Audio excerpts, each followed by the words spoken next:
Ndibulise kuni bathandi bezemidlalo eMzantsi Afrika, ingakumbi kuni balandeli bebhola elikhulu ke laseMzantsi Afrika. Baphulaphula ke Kaizer Chiefs ke imemezile injuries ke phambi kokubana ke ibheke kulo mdlalo wangomso kunye ke neSiwelele FC. Ithi ke mayinibizele ke injuries ezithe zabeke zikhona pha ngaphakathi eNaturena. Abadlali endibabonayo apha ke balithoba, bayi-9, bayi-10 ke ngala goalkeeper nguMolefe, kodwa ndizawubala aba ke bayi-9. Masiqale phaa ngoMahlowu.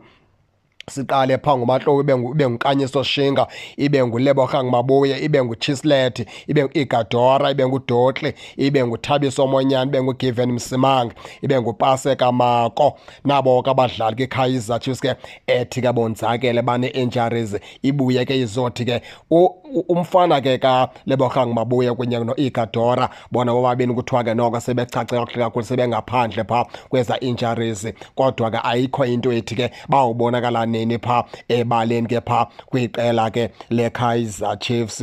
Baphulaphula ke siselapho kulo mcimbi ke we-injuries kunye namakhosi.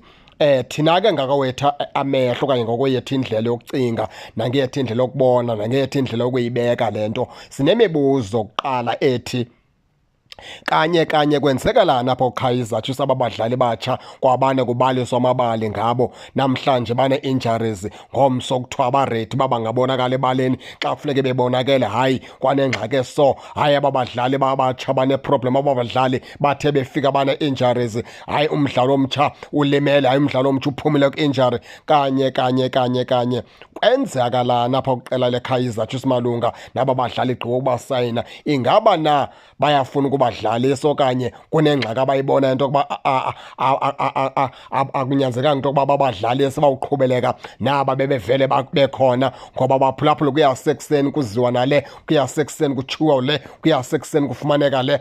Ngoba aba badlali into masithethe ngohlobo thina baphulaphule, uMahlowu lo ebeku-injure umfana omdala ke siyamazi, kunye ke noDotli, kunye ke nolo mfana kaMsimango, kwangenelela uMonyane, kwangenelela lapha uMako.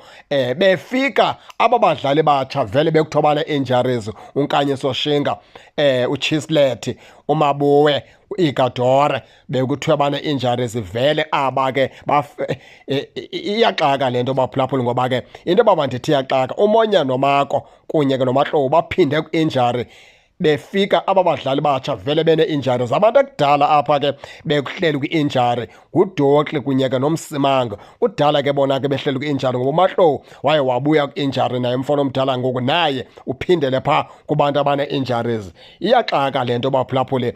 Wasifuni ke ukuthi makuthiweni, kodwa iyaxaka le nto yaba badlali bagqiba usayinwa phaa yiKaizer Chiefs, kanti bawude babonwe nini ebaleni ngabalandeli, kwawude kungqinwe nini ngabo kuthiwe aba badlali baphethe nto esandleni. Ngoba akho nomnye umntu uzothi ga ngoku omazi uChislet uba udlala kanjani, akho mntu uzothi ga ngoku omazi uShinga uba udlala kanjani, akho mntu umaziyo uMabuye uba udlala kanjani, akho mntu umaziyo uIgadora ukuba udlala kanjani uzothi ga ngoku. Kanye kwenzeka ntoni phaa kwelaa qela leKaizer Chiefs? Abaqeqeshi beKaizer Chiefs ke mabeze ngaphambili babacacise umcimbi waba badlali bagqitywa sayinwa phaa yiKaizer Chiefs uba kwenzeka ntoni kanye namhlanje kuthiwa bonzakele, ngomso kuthiwa baphumile ku-injury, ngalaa mini kuthiwa bonzakele, ngomso kuthiwa baphumile ku-injury. Kwawude kube nini? Naba bakhona kule list ngo yabadlali abonzakeleyo, kuphinde ke kuthiwe ke noko yena ke uIgadora kunye ke noMabuye bachache kakuhle kakhulu